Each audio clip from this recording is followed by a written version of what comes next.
Mag-resign na kayo! Gate pa ni Kibuloy, ang lahat daw ng ito ay dahil sa koneksyon niya. Gulat ako dun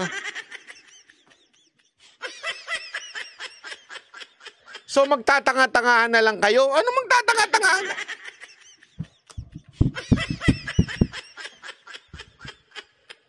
Kaya nga, doon tayo sa tunay na issue.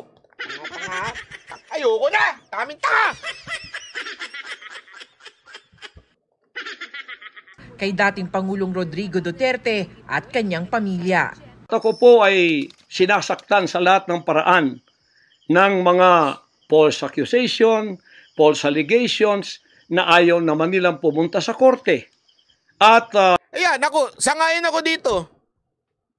Sangayon ako na hindi na siya sumipot sa Senado. Dapat sa korte na. Kasi lugi siya sa Senado. Lugi siya.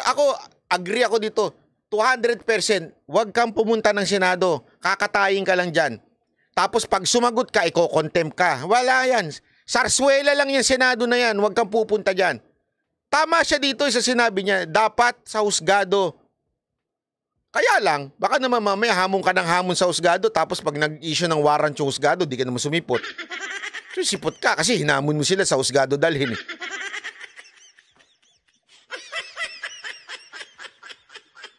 Diba? pagkatapos, ayaw din nilang harapin, ipaharap itong mga false accusers na pinaggagawa nila to destroy my reputation para idamay sila Duterte family doon sa kapupuntahan ng mga investigasyong walang kakwenta-kwenta. Sinusubukan pa namin kunin ang panig ni na Pangulong Marcos at ng First Lady.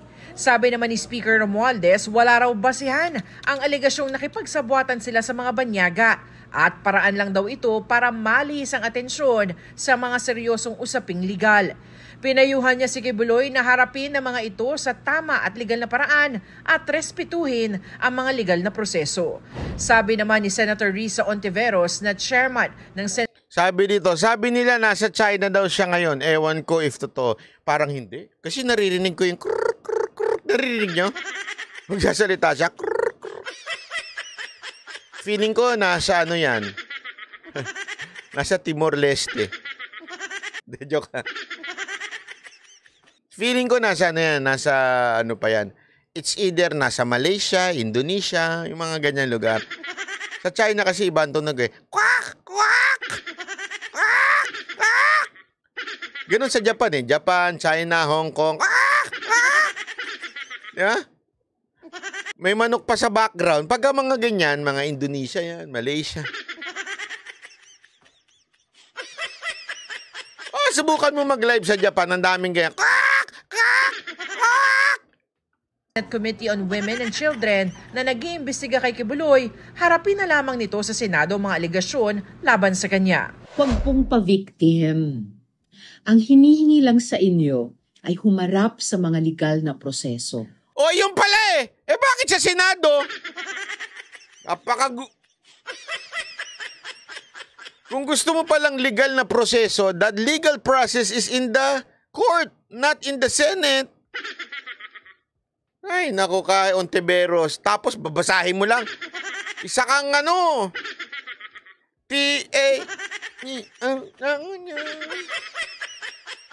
Basa! Kasama ang proseso ng Senate investigation. Our next hearing is on March 5. And if Mr. Kibuloy does not show up, I will cite him in contempt and...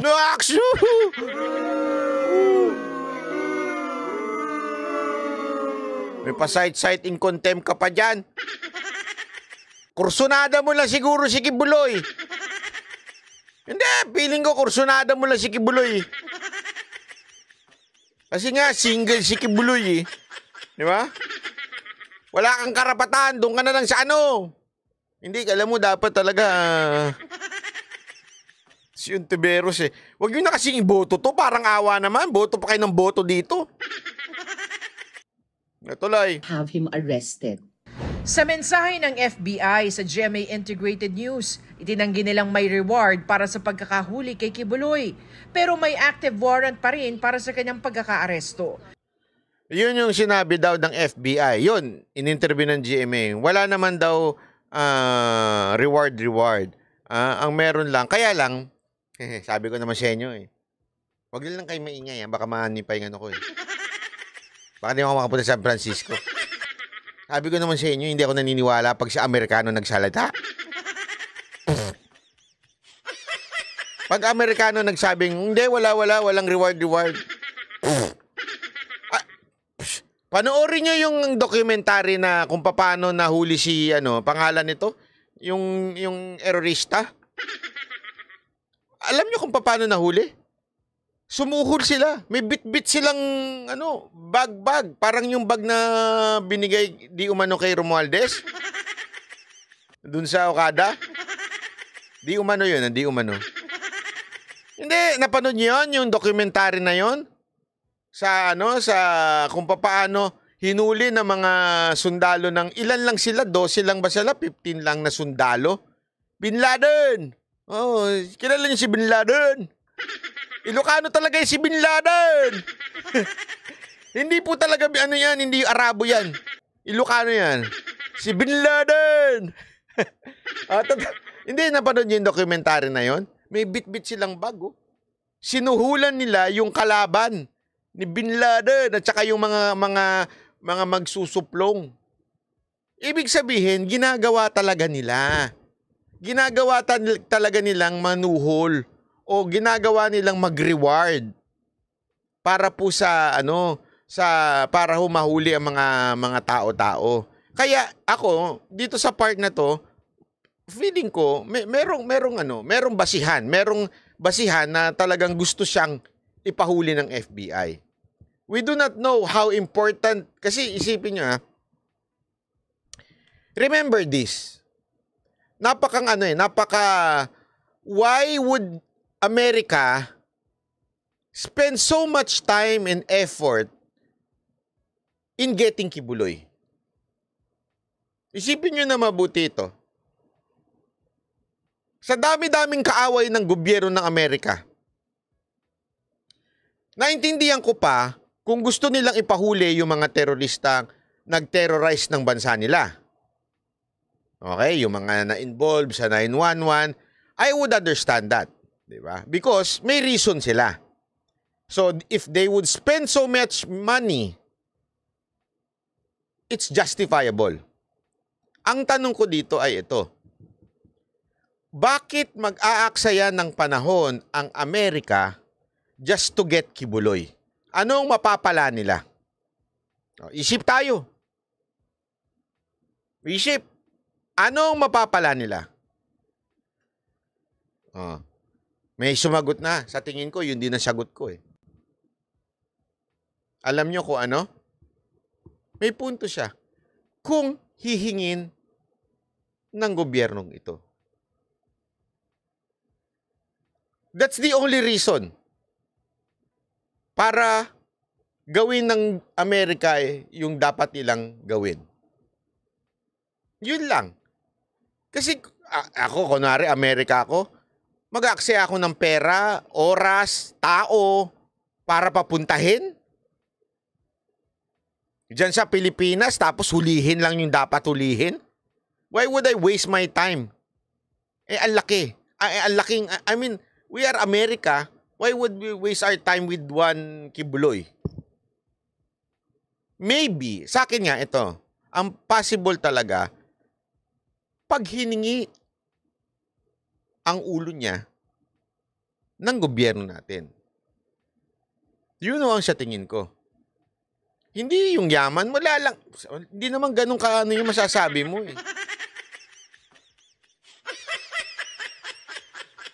Feeling ko, yun lang. Pag sinabi, kaya nga, kung mangyari ito dito natin malalaman kung totoo o hindi. Pag siya hinuli ng FBI o hinuli siya ng Amerika, ibig sabihin, hiningi ng gobyerno ang ulo ni Kibuloy. Naintindihan natin? Kasi wala nang ibang dahilan Wala nang ibang dahilan kung bakit huhulihin ng Amerika ito. Pagtsatsagaan ng Amerika. Pag sinabi lang ni Marcos o ng gobyernong ito, o sino man na may kapalit at sinabing, sige, you can stay. in our country. But get this guy. Bring him out of our country. That's the only thing. Sa tingin ko kaya nga, abangan natin kung gagawin talaga ng FBI ito. Kung gagawa sila ng step, kasi malalaman naman natin Malalaman naman natin kung merong step na ginagawa ang Amerika to get this guy. Kasi yung sa atin, matagal na proseso. Gets nyo? Yung ipupusta ko sa inyo, hindi naman magdedemanda yung mga nagsalita sa Senado. Maniwala ka sa akin, hindi magdedemanda yan. Wala. Hindi magdedemanda yung mga yan. So, ang pwede lang gawin sa kanya, one, yung tetebesin siya. Ano ibig sabihin ng tetebesin? Ibig sabihin, tataniman siya ng kung ano-ano doon sa lugar niya. Pag ginawa yon, alam nyo na kung sino may gustong ipakulong si Kibuloy. Number 2, yung Amerika. Pag hiningi yung ulo nito at humuli Amerika, alam natin na may kapalit. Ganun lang kasimple. Ganun lamang po kasimple yan. Kaya antayin natin. Antayin natin kung ano mangyayari. Tiwala naman daw ang US Embassy na mapapaharap sa hustisya si Kibuloy sa mga krimeng kanyang ginawa. Ayan, tama si Diego Latigo. Parang ginawa kay Marwan noon, di ba? Hiningi ang ulo. Kailangan nyo na. Alam mo, ang Pilipinas hindi naman gumagalaw pagka walang pakinabang din Ibig sabihin, ganito lang kasimple Kung honestly kung hindi nahuli si Kibuloy, kung hindi walang nangyari, ibig sabihin hindi interesado ang gobyerno sa kanya. Pero kung nahuli siya, ginawan siya ng istorya, nagkaroon ng warrant, ibig sabihin, meron talaga. Kasi iba yung, tandaan ninyo yung nangyari kay Tebes at kay Bantag, halatang tinrabaho. Pansinin nyo kung ano-anong kaso ikinaso. Dito feeling ko wala ngang kakaso dyan Unless, pag may ginawa sila, alam nyo na, tetebesin yan o kaya babantagin yan. Ganun lang kasimple yan.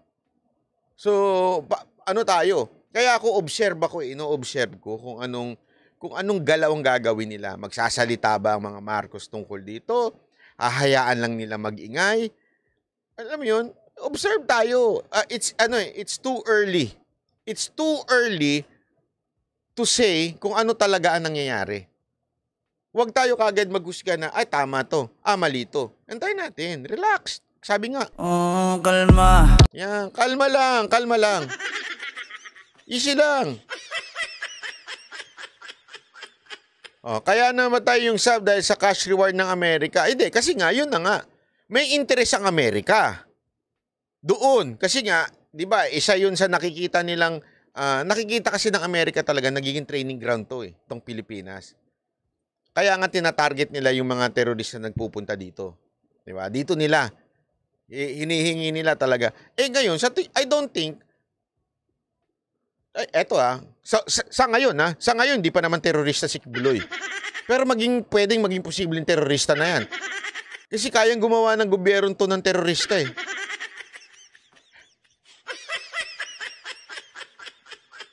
Hindi, totoo naman Ang gobyerno to kayang gawin lahat yun ngang yung perang nawala, kesyo. Di ba? Isipin nyo na mabuti ito. Isipin nyo mabuti. Ano sinasabi dati ni Jok, no? Hindi na kasi sustainable Kaya kailangan yung pensyon ng mga sundalo, mga retirees, mga uniform personnel, kailangan na silang kaltasan kasi hindi na daw sustainable. Magkano lang yun? Wala pang at ilang bilyon lang yun. Pero kaya nating magbigay ng 100 plus billion sa mga proyekto, 27 billion kung kanin-kanino na DSWD ayuda. Kaya natin Nangungutang pa nga tayo para makapagbigay ng ganun Di ba? Pero ito, yung sa mga sundalo, hindi natin magawa. Malaki talaga problema natin. Malaki problema natin. Kaya nga, alam nyo, Isa lang ang solusyon dito. Since siya naman ang appointed son of God, bakit di niya patigilin si Marcos? Stop! Ganun. Diba? Ganun na lang. Hindi kasi naalala ko, sabi niya sino kayo?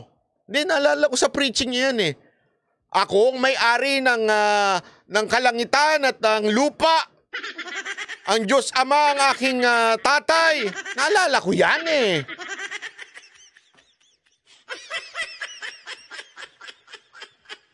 Ang kingdom ay akin. Di ba? Sino kayo ngayon? Gamitin mo ngayon yan, Brad.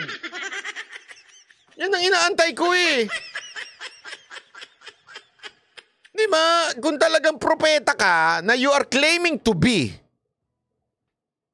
patalsikin mo na.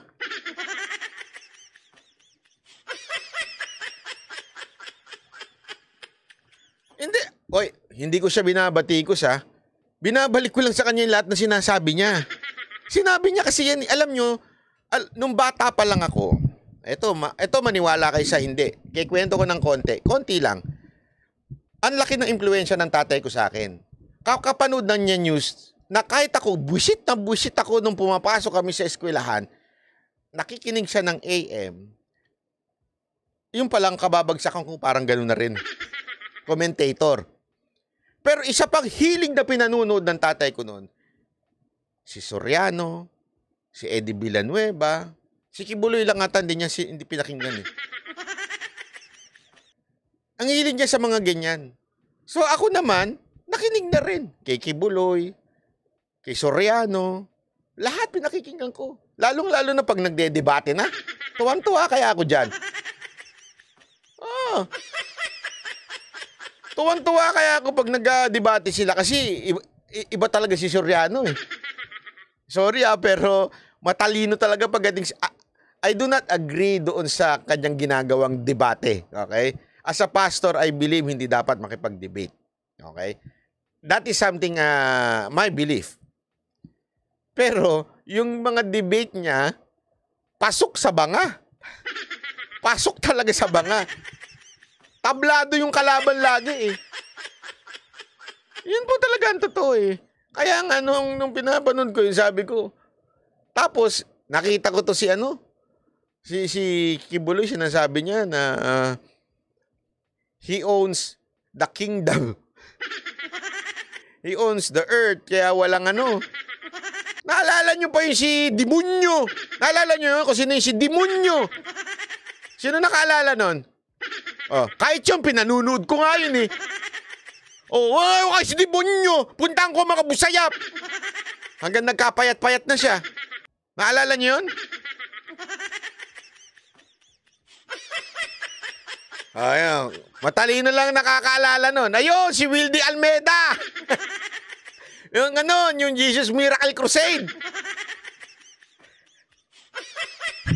Sabi ko nga sa inyo, lahat yung mga yan pinanonood ko kahit nga si itaas sa mga panyo nyo dyan. Itaas sa mga panyo. Diba umakit si Almeida, umakit pa sa bundok Tapos kinidnap na Bakit? Naniniwala siyang kaya niyang pabagsakin yun ito naman isa, panyo nyo, yayamang kayo. Tapos pag pumunta ka doon, binibenta pala yung lintik na panyo na yan.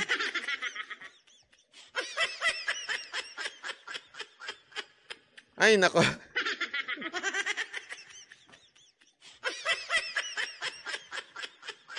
Bakit ko sinasabi to? Alam niyo kung bakit ko sinasabi to? Simpleng-simple. Hindi niyo ako kayang paikutin pagdating sa mga... Kaya nga ako medyo akala ko ba, sabi mo noon, ikaw ang appointed. Ikaw lahat. Ikaw ang pinakamakapangyarihan. Di patigilin mo na itong gobyerno natin na magkatapos-tapos na itong problema natin sa bayan. Di ba ganun lang naman kasimple yun?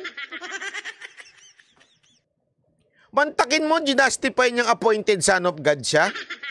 Siya ang makapangyarihan at ang tatay niya may-ari na sanlibutan. Ba't di mo mapatigil to si Marcos?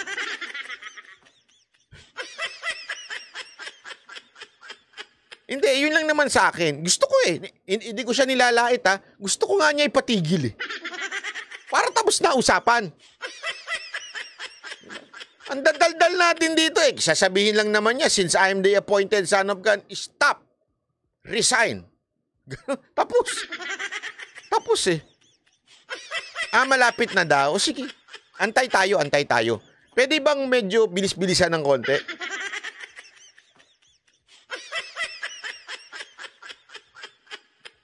Magagalit na naman sa akin mga taga-SMNI. Oy, kampi nyo ako, huwag kayong mag-alala. Ang sinasabi ko dito yung paniniwala lang ni Kibuloy. Hindi ko pwede kasing palagpasin yun. Okay? Sooner, stop, resign. Sana talaga. Oh, sabi pa nito, napatigil nga niya yung lindol at prangkist.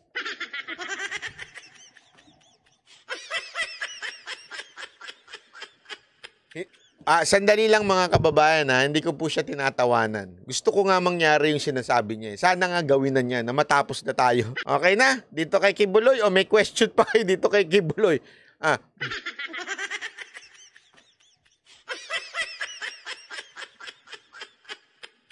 Hindi kasi alam mo, walang biro nung pinanonood ko. Sabi ko, may punto naman siya sa mga sinasabi niya. Except nga lang dun sa may kras-kras sa kanya, ganyan-ganyan. Pero may punto siya. Kaya lang, napapakamot ulo ko Napapakamot ulo talaga ako pag sinabi niyang resign. Sabi ko, akala ko ba kaya mo? Di ba, ikaw ang parang Diyos ang tingin mo sa sarili mo. Ngayon, biglang nagtatago ka na. Una yun. Pangalawa, dati sinabi mo, hindi mo in-endorse. Ngayon, ikaw na dahilan kung ba't nanalo to. So, ikaw pala may kasalanan kung ba't tayo nagkabagsak-bagsak. Mali-mali yung sinasabi mo Huwag ganun. Alam mo, simple na lang ang sabihin nyo. Sabihin nyo na lang, nabudol kayo mga kababayan. Nabudol tayong lahat. Nabudol tayong lahat. Kaya sama-sama tayong pabagsakin itong... Ganun. Amin na lang ng konti. Mahirap bang umamin ang isang appointed son of God na nagkamali siya at nabudol siya?